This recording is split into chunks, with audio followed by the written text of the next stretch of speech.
clear. I thought maybe instead of a broadcast, a voice, maybe a level air or something like that. Well, so the microphone's right here. Yeah. Steve, can you hear me well? I can hear you, but the other people in the room is usually difficult. Yeah, I mean, we'll be honest that the owl was not designed for a space as magnificent as ours. No, I understand, but it is a problem hearing the people speaking. Yeah. That's what I'm wondering. Yeah. Well, listen, we want you to come to the building. You paid for it. You might as well take advantage of it. What? You are live right now, Greg. Thank you, Ron. Good afternoon, everybody. We'll wait another minute or two for folks to continue to come in and make their way. I encourage you, if you are home, feel free to have your lunch. We do call this lunch and learn. Everyone is allowed to eat except for me. My lunch is waiting for me on my desk as soon as our learning comes to its conclusion. What's that? I had a breakfast and I had a mid-morning snack, a post-workout snack. So I am good. Looking forward to my Caesar salad waiting. My Caesar salad? Am I off?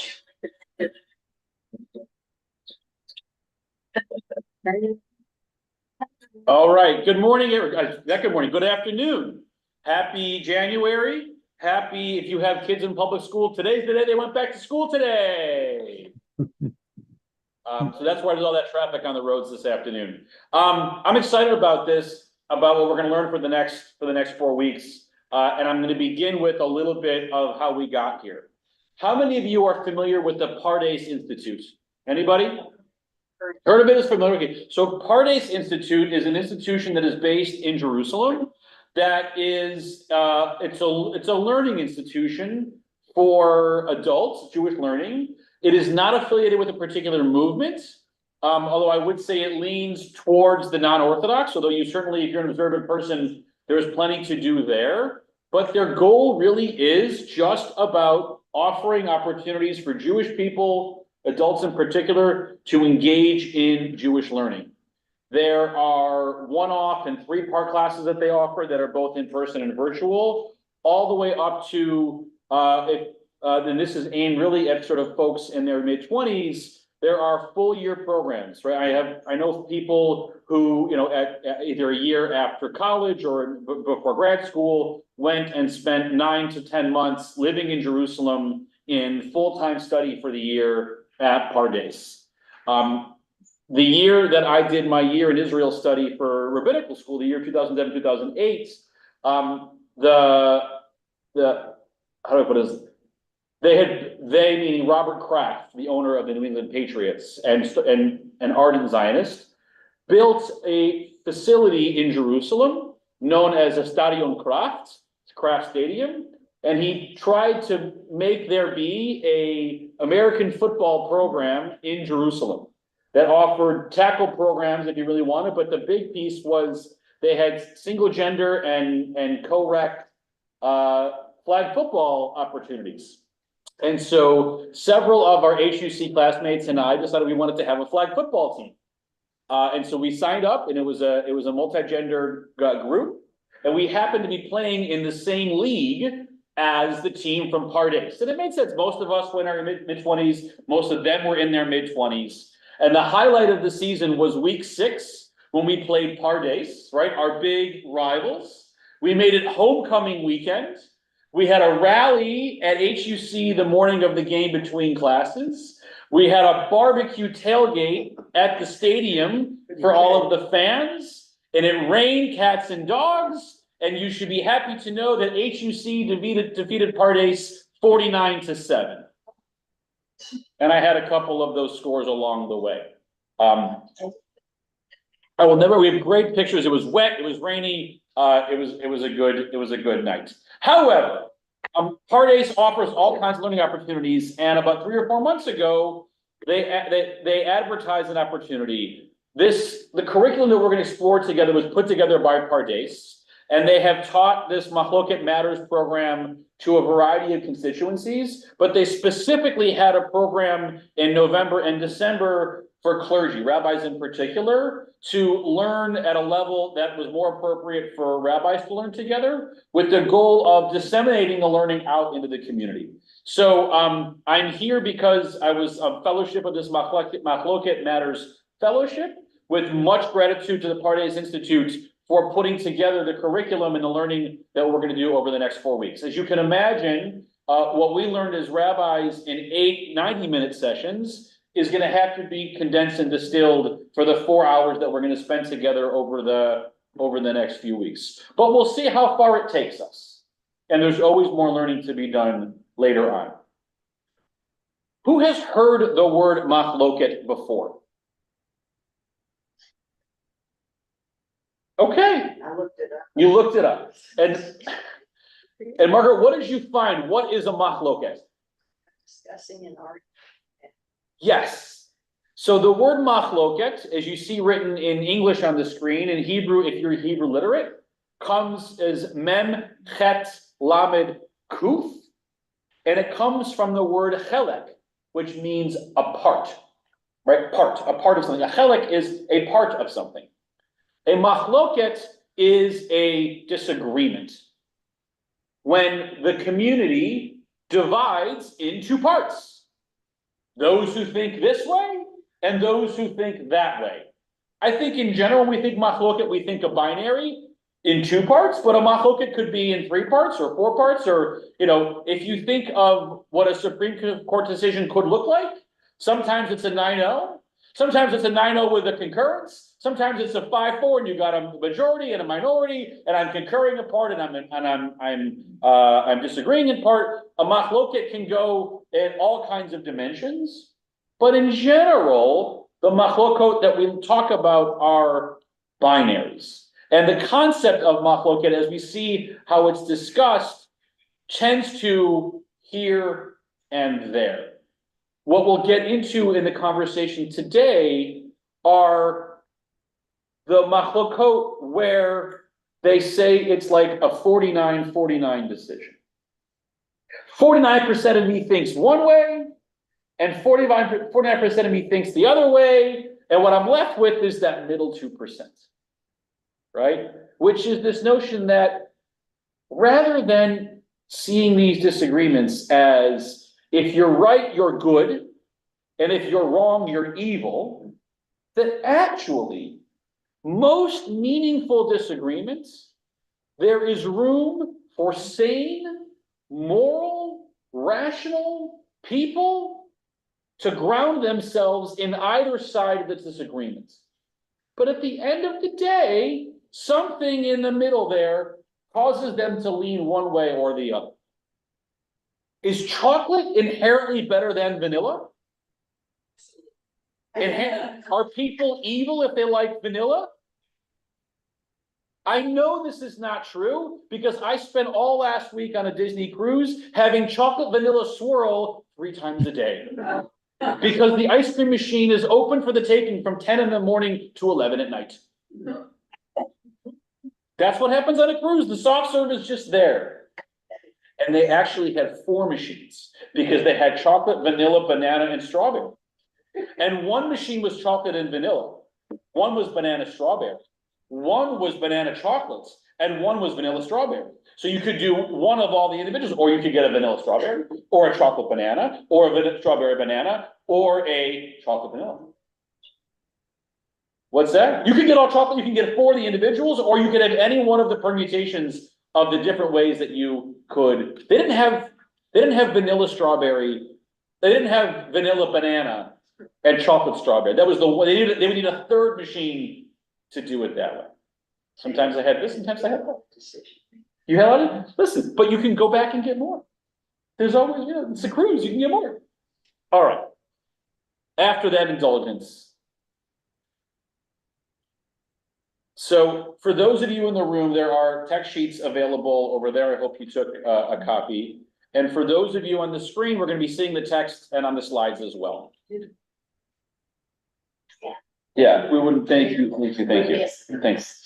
So, as you can imagine, right, if you've seen Fiddler on the Roof, throughout the movie, there are different machlokots. exemplified by Tevye. Well, on the one hand, but on the other hand, but on the other hand, but on the other hand. And eventually, towards the end, in the story, when his third daughter wants to not only marry the man of his choosing, but marry someone from outside of the faith tradition, he says, there is no other hand. And he draws a line. But until there's righteousness on both sides. Right? Is Muttal Taylor the right husband? Well, maybe not to Laser Wolf, but to everybody else, it's a nice match. And Perchik, listen, he's not really from here. He's a little bit of a kook, but he's a good man. So the reason why Pardes put together this program, Mahloket Matters, is not a reaction to the world of Tevye the milchiker, Tevye the dairy maker, but a reaction to what we're seeing in the world today. The why. We are so polarized in 2024, in Israel, in America, in the Jewish world at large. We are fraught with suspicion and tension, right? It used to be in America that most families would have concern if their children wanted to marry someone from a different faith tradition. That same anxiety exists today, but not around faith tradition, but around political party. More people would have more problems if their child wanted to marry someone from a different political party than from a different faith tradition. Right? And we have become polarized, which is if you see the world as someone from that party, you're a wrong person, you're a bad person. As opposed to, listen, we have similar values, but our values manifest differently in that way versus in this way. And even worse, the cause of all of this, again, this is the observation that led to this program being put together, is that there is a lack of interest in understanding and engaging with those with whom we disagree. I don't care why you're morally corrupt.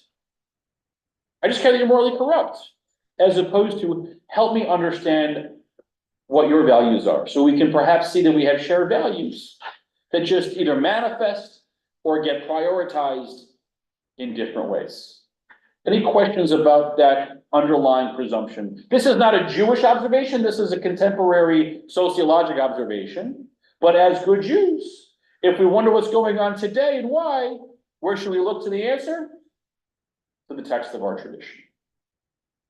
Everybody with me? Yeah. Friends at home? Okay. So this is the why. Because this is happening. So what can we do? We can utilize the 3,500 years of Jewish wisdom. Use our Jewish tools to increase our motivation and ability to understand different opinions. Because Judaism, and by the way, this is where I will say, in a somewhat self-congratulatory way, not every faith tradition celebrates disagreement. Not every faith tradition celebrates openness of opinion.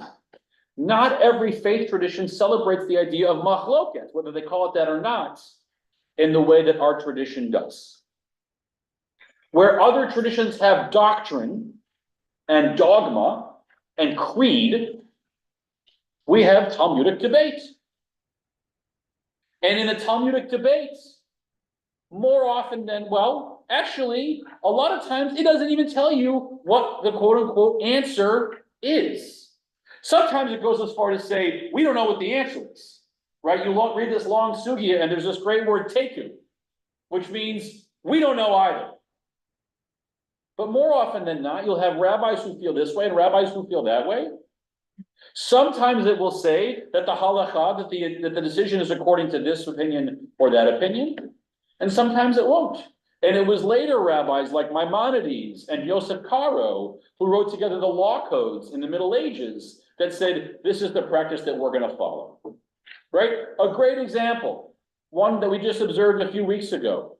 We know that Beit Shammai said, listen, if we're going to use a menorah, a special menorah for Hanukkah, a Chanukiah, to remember the miracle of the oil lasting for 8 nights, then the proper representation of that would be a menorah that had diminishing light from the first night to the second night down to the eighth night, just like as there was a diminishing amount of oil, miraculous oil, over the 8 nights of Hanukkah. That makes a whole lot of sense. And that was the opinion of Beit Shammai, recorded in the Talmud for our edification. But then the opinion of Beit Hillel said, yes, Shammai, you are right. Your left brain mind, you are right. But there is more to life than just cold rationality. What's also to life is warm emotion. And emotionally, we should increase our joy and our celebration as the festival continues. So let's inverse it. Let's invert it. And let's begin with 1 candle and move to 8 candles, so that on the final night we are with the fullness of the celebration. Imagine how depressing it would be if on the 8th and final night of Hanukkah, with the holiday essentially behind us, we only had 1 leaky candle. But instead, as we near the end of our celebration, we also have the what to look forward to of the finally fully lit Hanukkah. That's the emotional piece. There was a back and forth, and our tradition follows the wisdom of Beit Hillel, as it often does vis-a-vis Hillel and Shammai. But it's not like Shammai's opinions were tossed to the waste bin. We record them to understand why they thought, which is by the way, why Hillel's opinions are usually the ones that follow. The Talmud says that the reason why Hillel was more insightful than Shammai is because Hillel would use the wisdom and incorporate the wisdom of his opponents in formulating his own opinion. Whereas Shammai tended to just ignore any opinion that wasn't his. So does that mean that Shammai always gave the opinion first and he did that on purpose? Well, a little bit, or it was edited to suggest that way. But Hillel did that not only vis-a-vis Shammai, but also vis-a-vis some of the other thinkers of his time. And we should learn from that when you are in an argument, when you're in a debate, God forbid you ignore the arguments of your opponent. No, you need to listen to them and process them and incorporate their wisdom, because they may actually make your case for you if you listen intensively and intently. But that's not what's going on in the world today. No, that's what we're about. This is our way of seeing the world. Because people around the world are not doing this, we see ourselves as having a responsibility. We are an oil goyim, right? Our job is to be a light unto the nation. So we should, in a world in which folks are forgetting how to engage in respectful debates, we should be the ones to remind them by the way that we do it. We should use our Jewish tools to increase the motivations in the world, an ability to understand different opinions, to engage constructively with people who hold views in order to improve relationships and civil discourse. I'm just reading from the slide, but that's exactly the point. When we have the opportunity to debate differently, to show respect, to build relationship, even with those with whom we disagree, we think this is contagious. That if we show respect to those with whom we disagree, that we will increase the amount of respect and disagreeability among others. Not with everybody. There'll be plenty of people who will spit in our faces and shut us down. But for some people, we can reverse this trend. Especially, and this is what I hear a lot, right? Rabbi, my friend, my sister, my niece, my whoever, who I thought was a reasonable person, believes X, Y, and Z.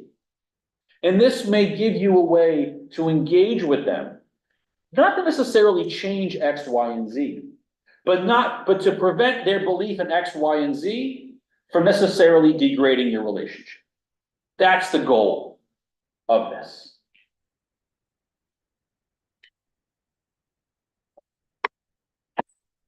Questions, concerns, wonderings? I just want to say that I actually, without knowing 2016, because I had a friend who had different thoughts about things, tried to engage and actually used this kind of, but the bottom, and I'm still very friendly, but it clearly evolved into a topic. Mm-hmm. Not everybody can do this. Not everybody is interested in doing this. All right, listen, I will add to that a more contemporary example. A lot of folks in the Jewish community are finding themselves alienated by people they thought they were their friends around what's going on in Israel and Palestine, right? And our friendships were based not on our Zionism, but based on other what we thought were mutually shared values and principles. And we thought that for me, my Zionism and my commitment to racial equity and my commitment to LGBTQ rights, for example, all emanate from a similar set of values that are core to all three. And I see all three of those sort of policy positions, expressions of a similar value. But all of a sudden, the folks who I used to work with around issues of racial equity or issues of LGBTQ rights, they see the question of Israel and Zionism and Gaza and Palestinians, they see it very, very differently. And it's very, very difficult.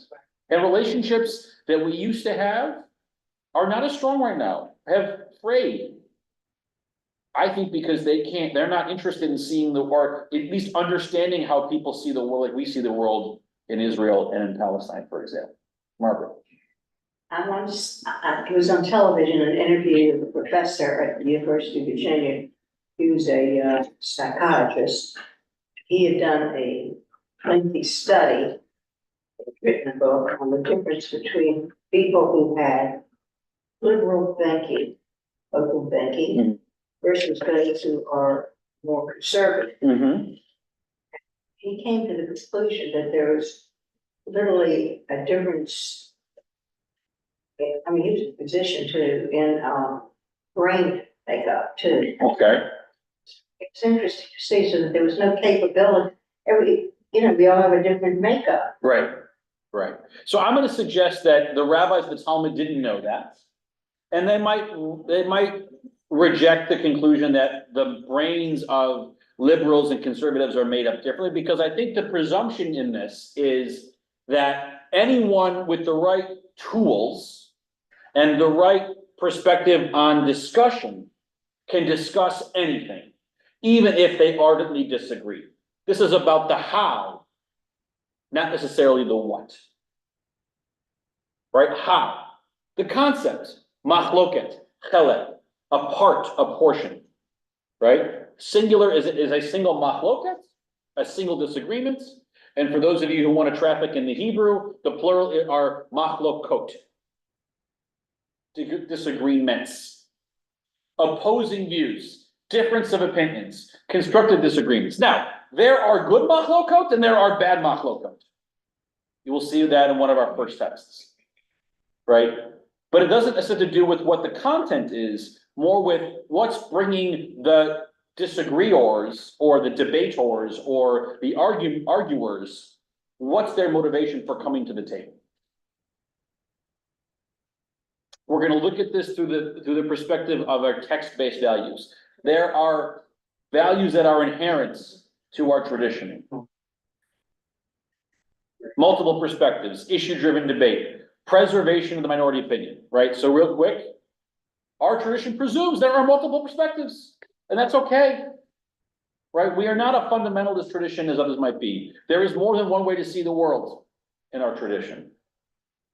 That we like to debate from the perspective of what's the issue, not that the person who has the opinion, we judge them based on the person, but it's the wisdom that drives the debate, right?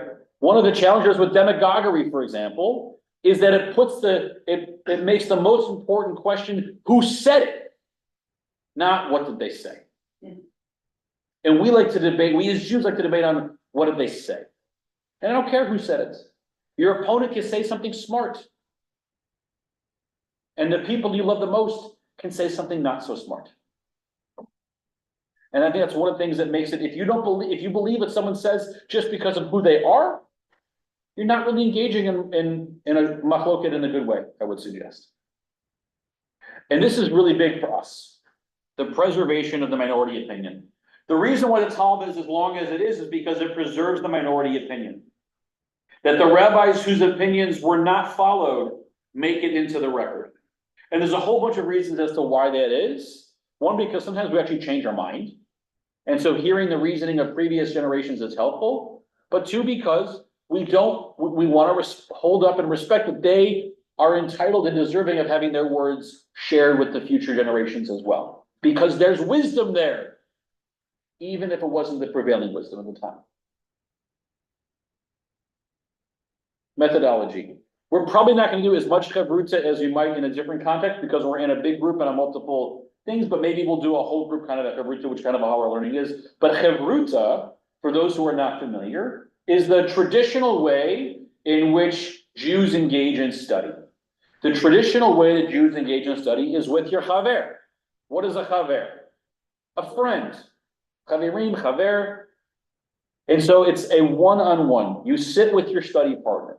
And people have a study partner that lasts years, if not longer. And they debate the text with each other. Someone reads it, someone listens. So that person listens and reads, and they engage and they text, and they together figure out what is the text trying to say. In this community, we tend to do more of a whole group learning thing, but there are certain times to do chavruta learning in other contexts that are easier than in this particular context. All right.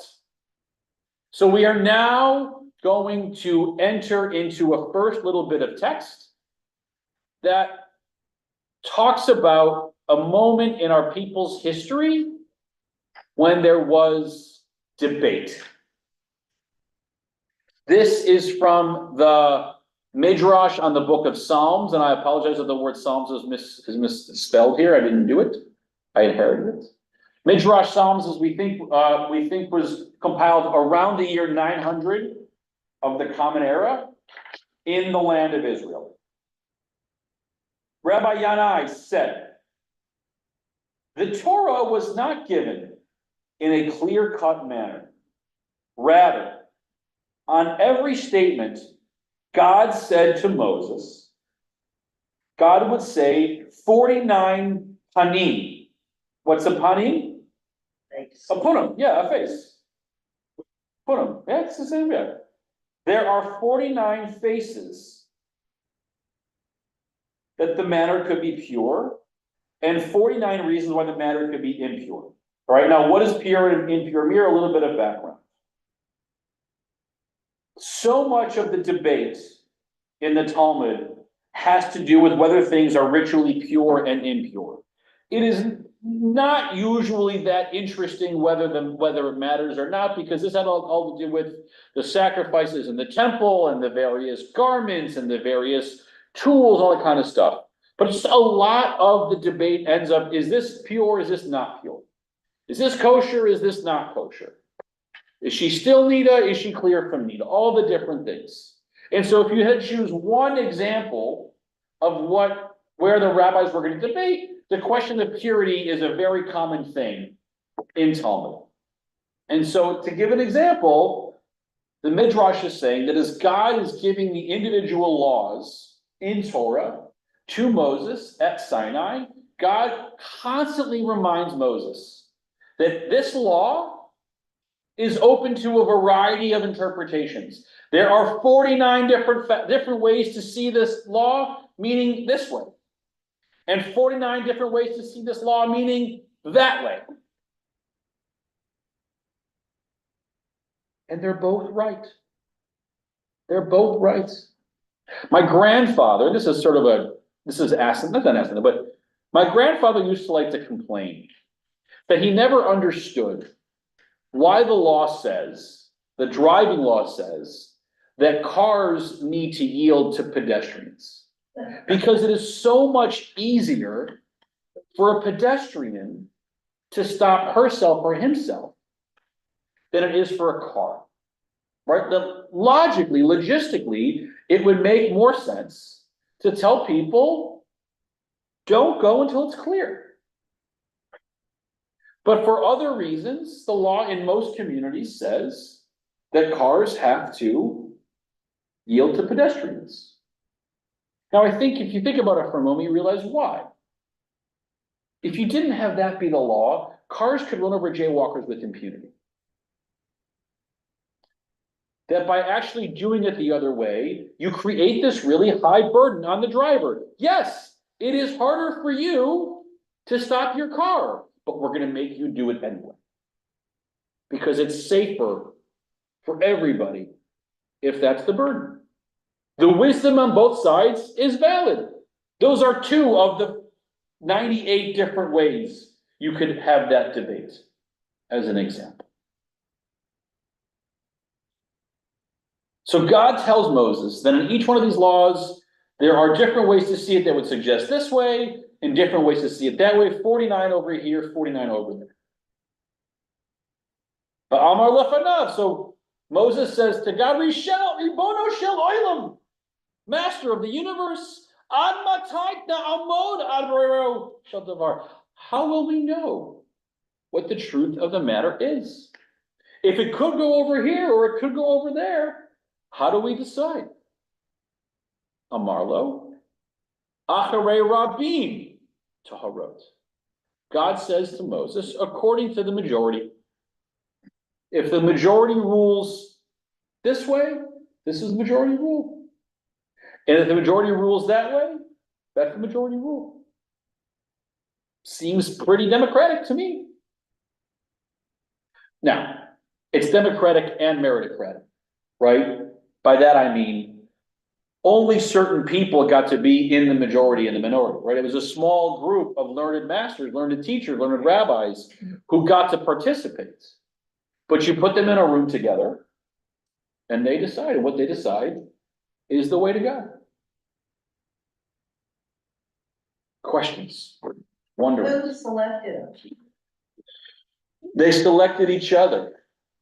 I mean, listen, if you read the first verse in Pirkei Avot, it talks about how the Shoshelet HaKabbalah, the chain of transmission from God to Moses to Aaron and down the line, and eventually it ends with the men of the Great Assembly, right? And the men of the Great Assembly is the rabbinic body, the Sanhedrin of that generation.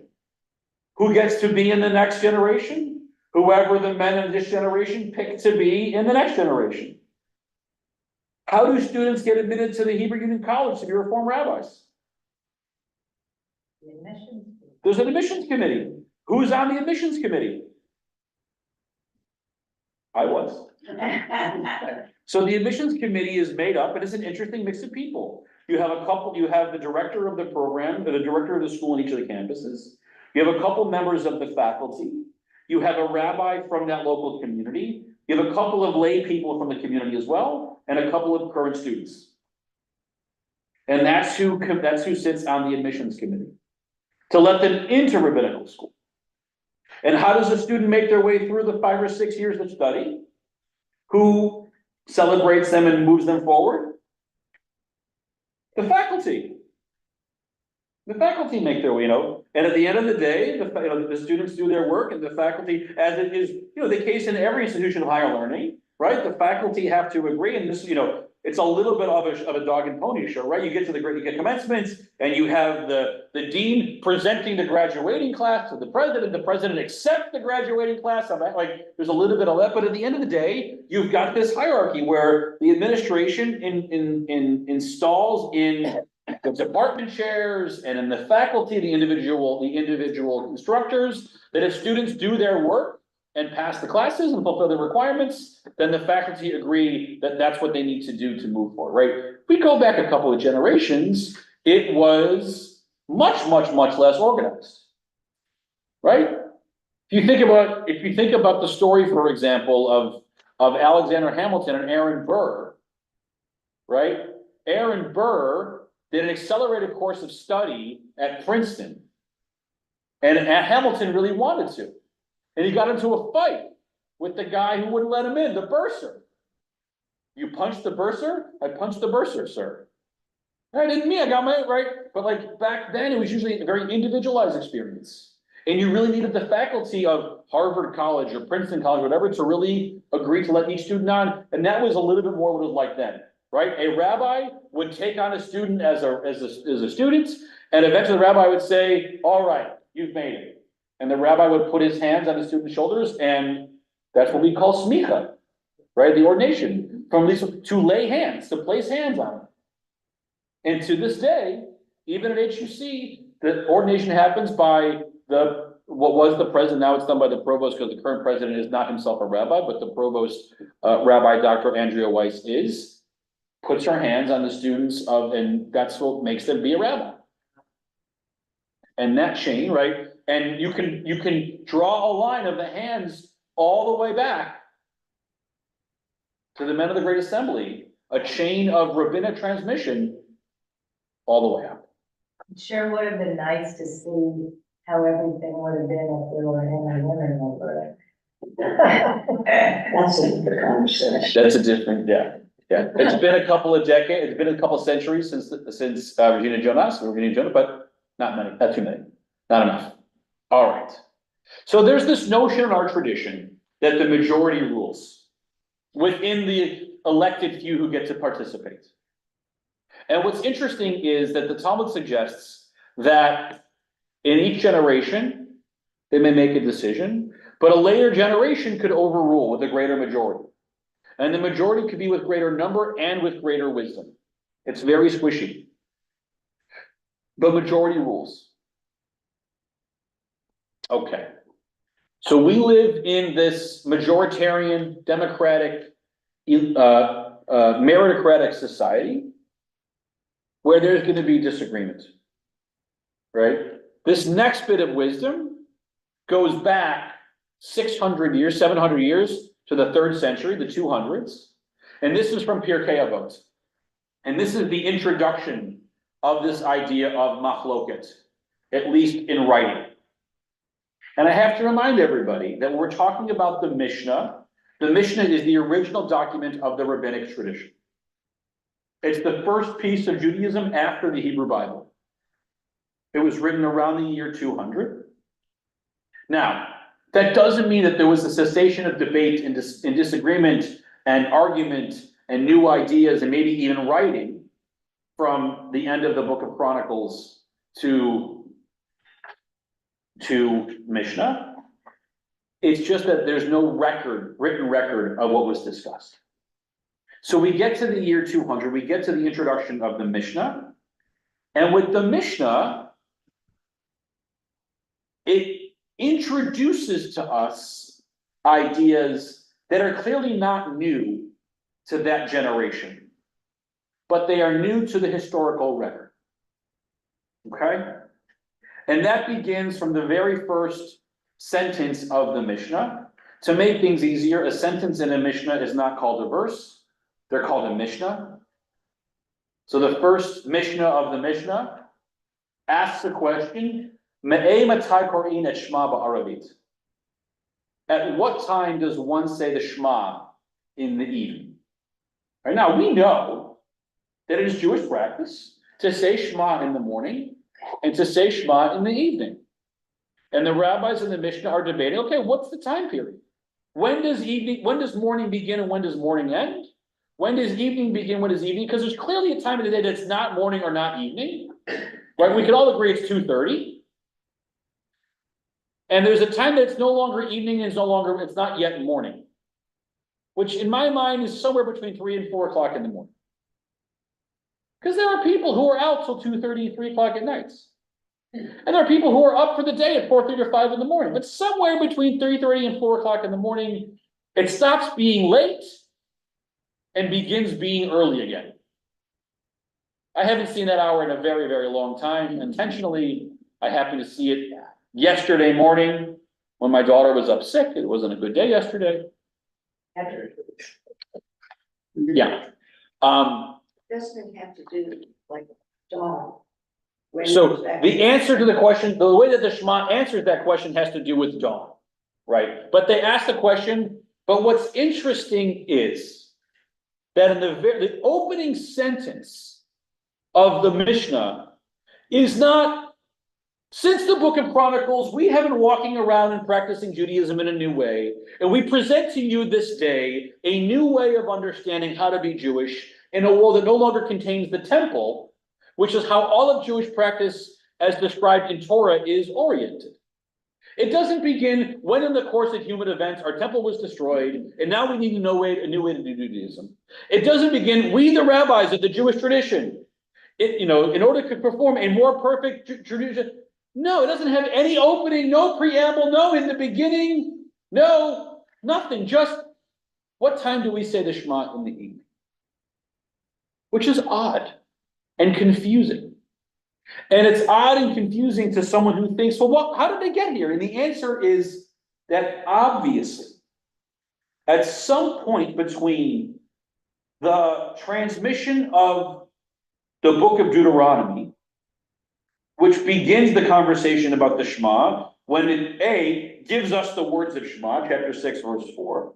But then in the following verses in Vayahaka suggest that we should say this when we lie down and when we rise up, evening and morning. That somewhere between then, which is somewhere between the year 700 and 1400 BCE and 200 CE, somewhere in that 16 to, by math, but between that 9 to 1800 year period, Jews began saying the words of the Shema in the evening and in the morning, in keeping with the verse in Deuteronomy. And then they began to ask themselves, well, when can we start? How close to sundown, before and after? How close to dawn, before and after? That there was already a debate happening that the Mishnah then recorded and codified. So the Mishnah, while for us having only the historical record, it looks like the ideas are new, they're actually not. They're just being recorded for the first time. So that when we get this Mishnah from Pirkei Avot, this is the first time we see the word Mahloket in writing, but we should presume there have been Machlokot going on before that, right? Like, when can we say Shema in the evening? That is a Mahloket. How do we light Hanukkah candles? That's a Mahloket.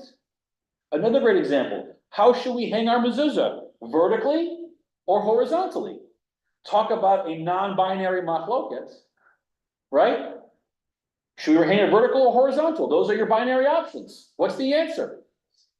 Why? Split the difference. It introduces a third way in that Mahloket. That's the Yiddish kuf of the rabbis.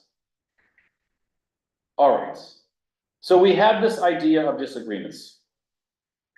Kol Mahloket, any disagreement, shehi l'shem shamayim.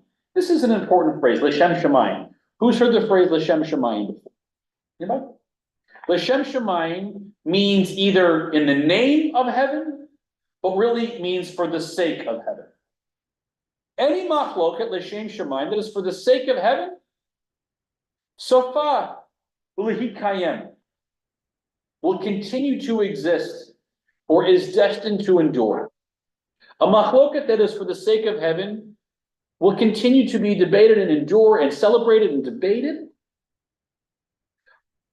V'she'ena l'shem shamayim, but one that is not for the sake of heaven, ein soval hikayem, and one that is not for the sake of heaven will not continue to exist. But what do we think it means to be an agreement for the sake of heaven? That God will be pleased that we were heaven. Great idea. Other thoughts? There's not a right answer to this question, by the way. This is a time for creativity and sharing. Peace. For peace. For peace and community. Right? So that I'm engaging in this because I want there to be peace in the community, as opposed to what, Margaret? Strife, victory, blood, chaos. Choosing to do the right thing. Say it again, Sarah? Choosing to do the right thing. Yeah, I think that's a good idea. Like, what's motivating me in my argumentation is I'm trying to bring us to the right and to the good. That's what you're arguing about to begin with. To a degree, you are. Margaret raises a good point. That there may be disagreement as to what is the right and the good. But remember, there's 49 and 49. There is right and goodness on both sides. And neither side has necessarily a monopoly on right or good. Right? It's the motivations that really matter. Are there people who enter into a debate not motivated by right and good? Of course there are. They're in it for themselves. They're trying to sow chaos.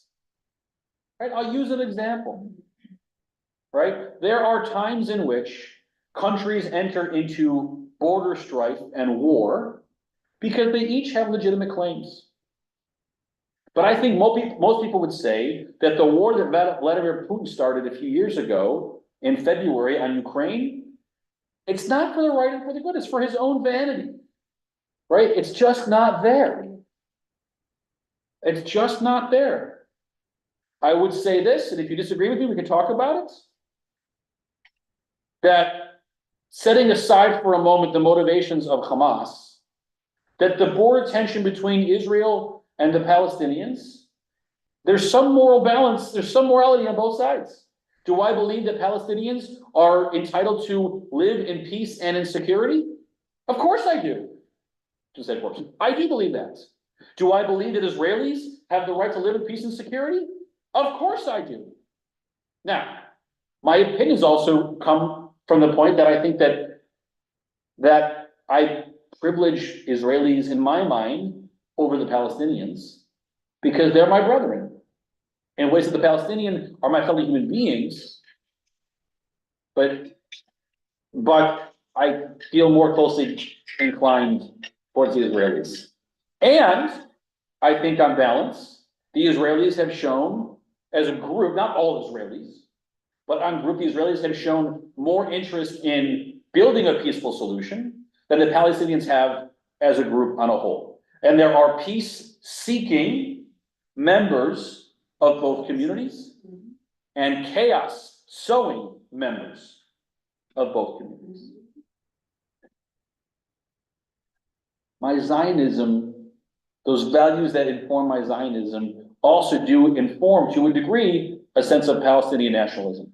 Because it's all about every people should have a peaceful home, right? And the tension gets into the where, and how do we draw the lines? And how do we ensure security for everybody? But I believe in a debate like that, if you come into that perspective, is a debate l'shem shamayim. If you enter it into how can I destroy my enemy by any means necessary, doesn't work for me.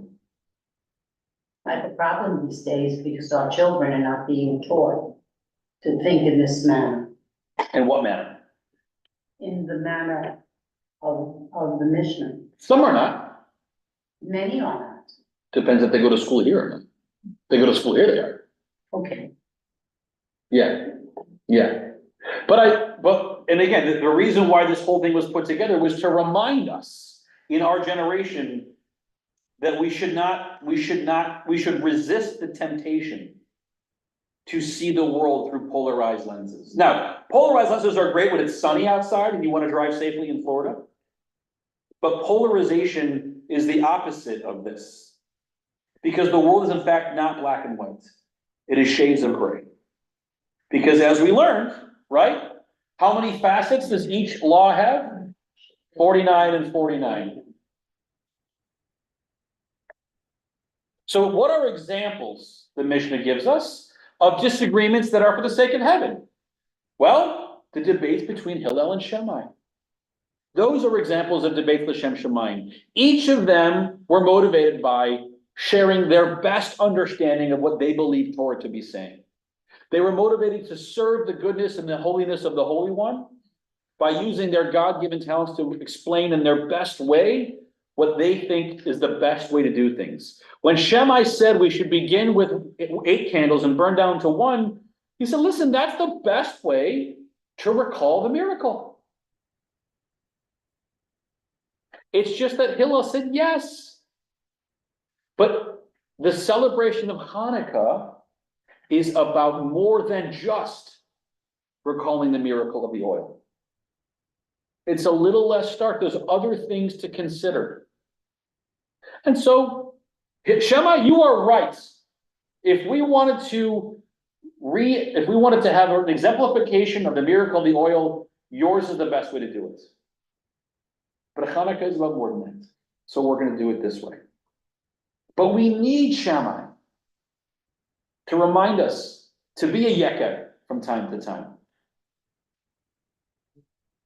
And what is an example of a machloket that is not for the sake of heaven? Mahloket Korach v'kol adato. Who's Korach? Korach, what's that? The man with the donkey. No, that's not Korach, that's Balak and Bilam. Korach is the one who tried to lead a mutiny against Moses and Aaron. Who said, who are you guys to be our leader? Who died and made you king, as my father used to say. Right? And Moses said, listen, God called to me. If you think there are better ways to do it, we can talk about that. And what happened to Korach and his followers? God opened up the earth and swallowed them. Right? Because Korach, who was accusing Moses of vanity and assuming the mantle leadership for his own purposes, what were Korach's purposes? His own vanity. Right? Who died and made Moses king? Well, nobody died and nobody made Moses king. But the Holy One called to Moses and chose him to be the prophet. And so questioning that is not l'shem shamayim. Because he was motivated, Korach was, by his own sense of self. And that's an example of what would make an argument not for the sake of that. That the motivations are not to make the world better. We could think of, 49 examples of each of these if we wanted to. Questions, observations, wonderings.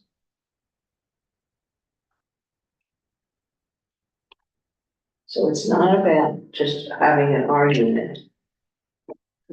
And he has, like when you think of Abraham. Yeah. It's usually for.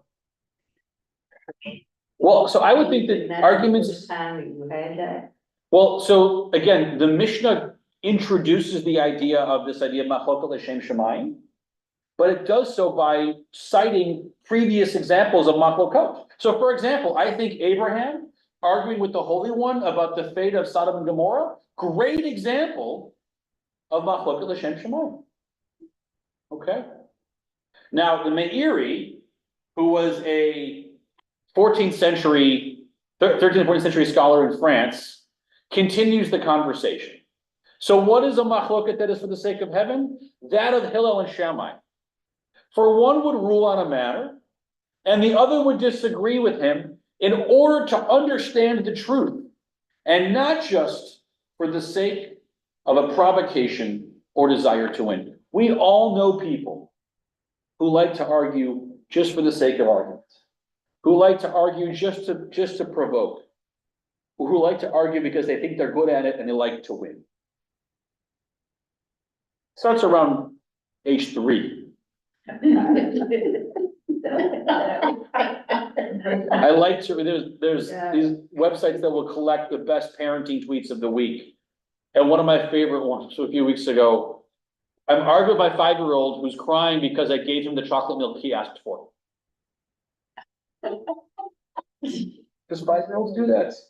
Why did you give me the thing I asked for? I don't want it anymore.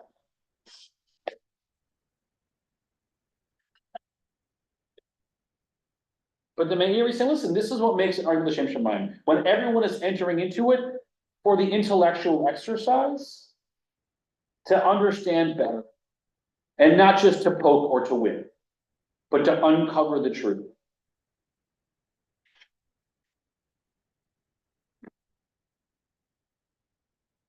Okay. And, which is the machloket, ezohi amachloket shelo l'shem shamayim, that of Korach and his group. For they came to complain about Moshe Rabbeinu, alav hashalom, about his leadership, and solely out of jealousy and provocation and his desire to win.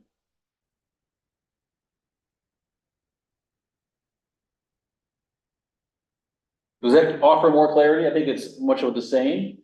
But is that insurance, any nuance that we didn't touch on that you wanted to Point out to folks?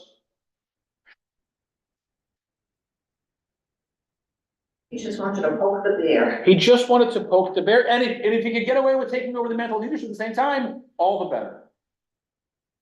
All the better. Now, we take this to extremes. Years ago, I happened to be at the University of Chicago near the beginning of Hanukkah. And they have a history of doing farcical debates. And that year they had the great Latka Hamantashen debate. Which is better, Latkas or Hamantashen? Now, on the one hand, it's a debate l'shem shamayim. And on the other hand, it's nourishment. Right? But I think it's a debate l'shem shamayim because we know it's nourishment. And it's just for fun. And no one's gonna say if you believe that Latkas are better, that you're going to hell. Right? Dan likes to do this every year with the preschoolers. At Hanukkah, which is the better topping for latkes? Applesauce or sour cream? And he said, who applesauce hands go up? And he's like, you're right. And are there any evil sour cream eaters in the room? Or like, oh, there's no record. But obviously in our world, these are, serious debates need serious people. And serious people enter in debate in seriousness, and that is the debate l'shem shamayim. But if you're not being a serious person, you're not debating with seriousness, if you're doing it to be a provocateur, or just to win, then it's out of the desire to win. And that is not l'shem shamayim. So what are the 4 pillars of the debates l'shem shamayim? 1, the hardest part, listen to the other side and be open to admitting that you might be wrong. This is not in the picture. This is just listen to the other side. This is the hardest thing for most people. Most of us, when we're listening, we listen only as long as we need to formulate our arguments or our response. Think about that in your week that comes, if you have the awareness to it. Are you listening to everything the person says, or are you thinking about your reply, even if it's an agreement with them? Oh, I have a story to tell them. And you stop listening. Can you listen to the fullness of their thought? And then have the wherewithal to reply to the fullness of what they said. Not that they said a third of the way through. And then to be open to admitting that you might be wrong. And if you've done all of that, the next one, check your motivation. Are you trying to win or provoke just to understand? Are you trying to win or provoke to solve problems? What are you trying to accomplish here?